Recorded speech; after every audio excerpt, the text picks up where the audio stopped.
Good morning. This is Genesis Goat. Please don't forget to like and subscribe.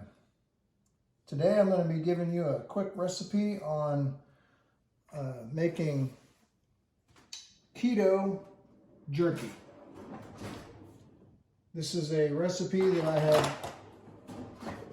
found on the internet and I modified it significantly. You can still turn it back into regular jerky. That's regular meaning not keto. And it's pretty good. I'm going to slice up this meat real quick for you today, and I'll probably speed this up so you're not watching the whole process. But this is round roast. Picked it up at the local butcher, and you can have them slice it for you. Some places will, some places won't. It depends on, I believe it depends on whether they've got a deli meats going on. If they do, then they don't usually like to run raw meat through the machine because they have to clean it before they can re-slice or go back to slicing deli meats. So I've already sliced some, as you can see, and I sliced it in about just a little bigger than 1/8 inch thick slices. So I'm going to go ahead and get this done. And I do take some of the fat off, some of the larger chunks, but a little bit of fat in the jerky, that's good for you. Won't kill you. So, all right. Well, I hope you enjoy the video, and leave comments below if you wish, and I'll get started. I have in the past taken the meat and got it ready in chunks like this, and then put it in the freezer and let it get not frozen, but let it stiffen up, and it's way much easier to slice when it's about half frozen. You get more consistent slice thicknesses. I do have a meat slicer. I've used it before.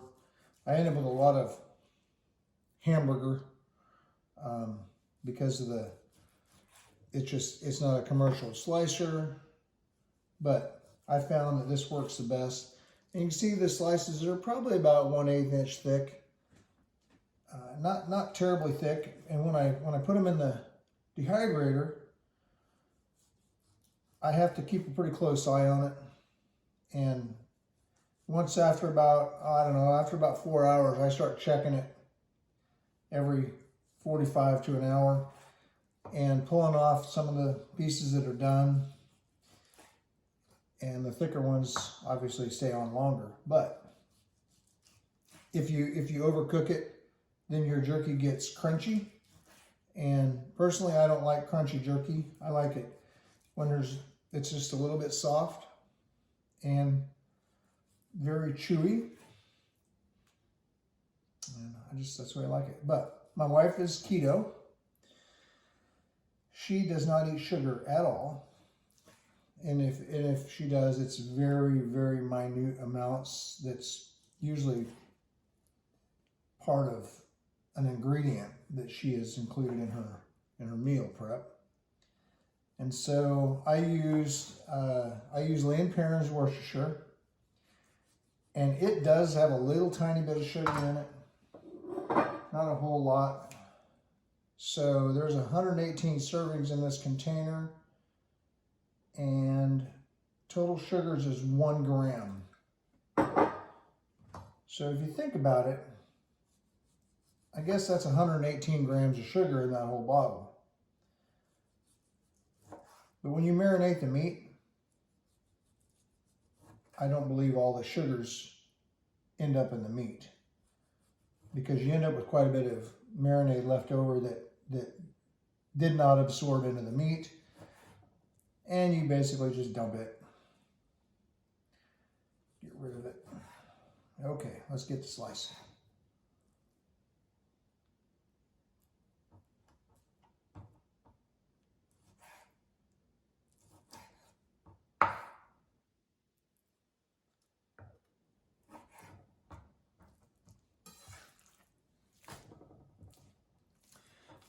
This will be one batch of marinade.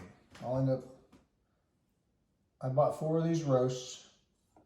I've got a 12 tray dehydrator. I've never used it, it's brand new. My old one was an old redhead that I bought 15 years ago. And I used that thing to the end. One of the heating elements went out in it. And so it took a little bit longer to make the jerky.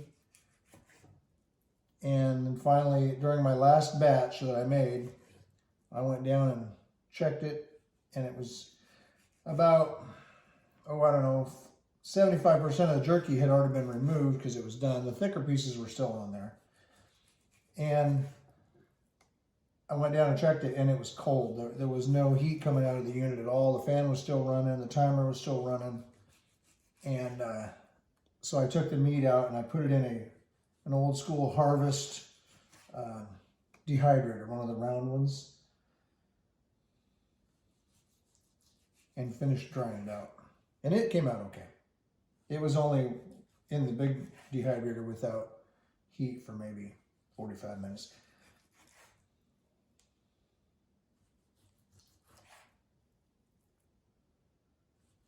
But I looked and looked and looked for another dehydrator.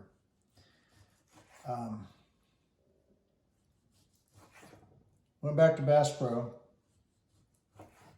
They do not sell that brand that I bought, which was, I loved it. It was only a 10 tray, but I could get 3 roasts in it.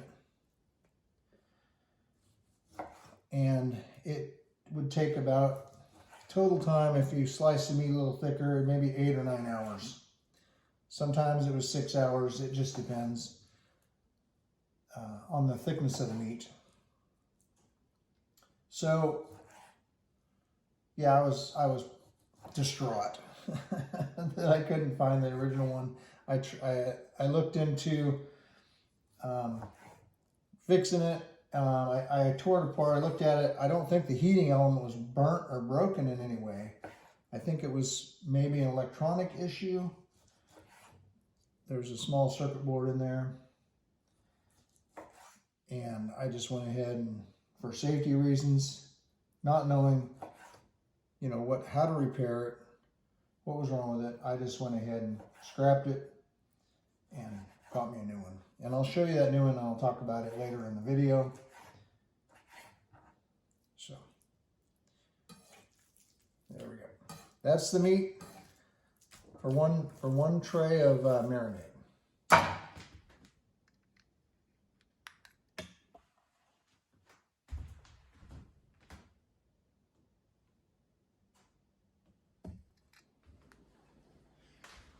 Okay, so now we're going to make the sauce, the marinade.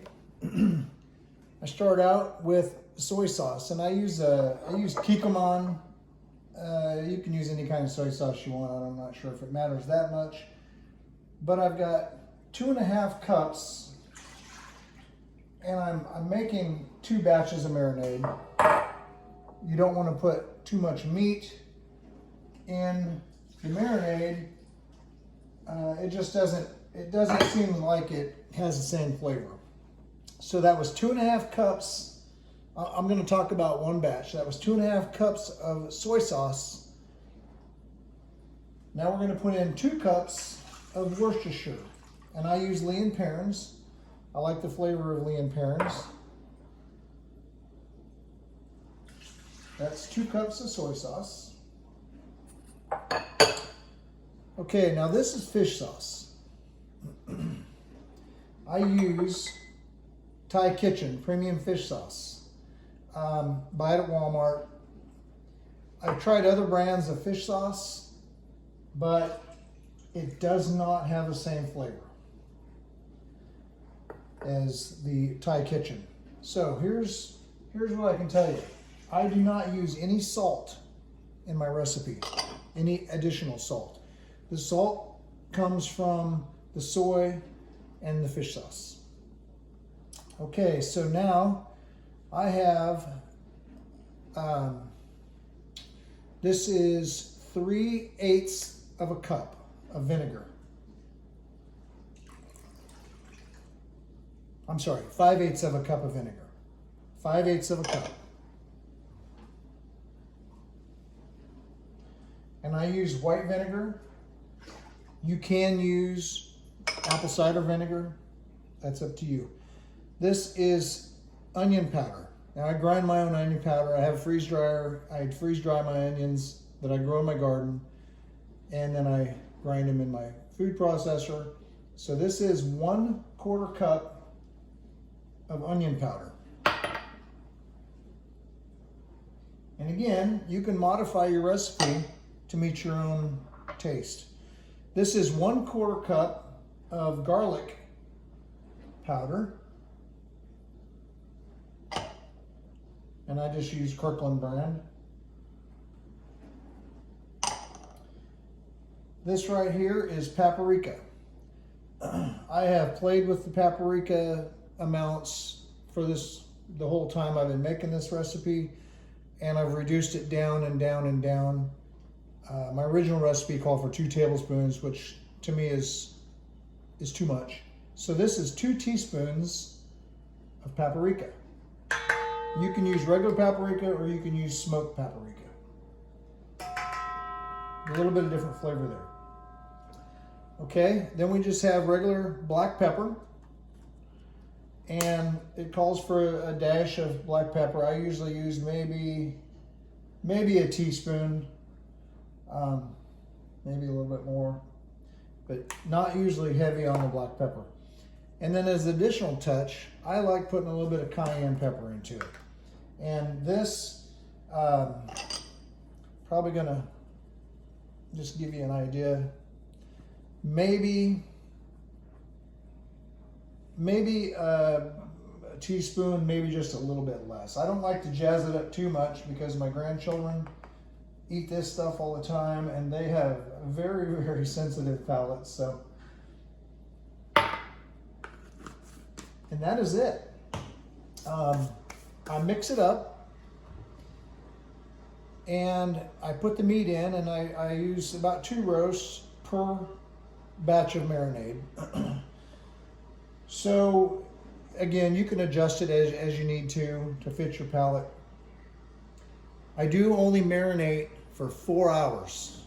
I've tried marinating overnight and it's different. It changes the flavor. I found that 4 hours, and I mean, I'm right on the 4-hour mark when I take it out of the refrigerator and put it on the dehydrator racks. So, yeah, I've tried it longer. It didn't really come out. I did do one thing different.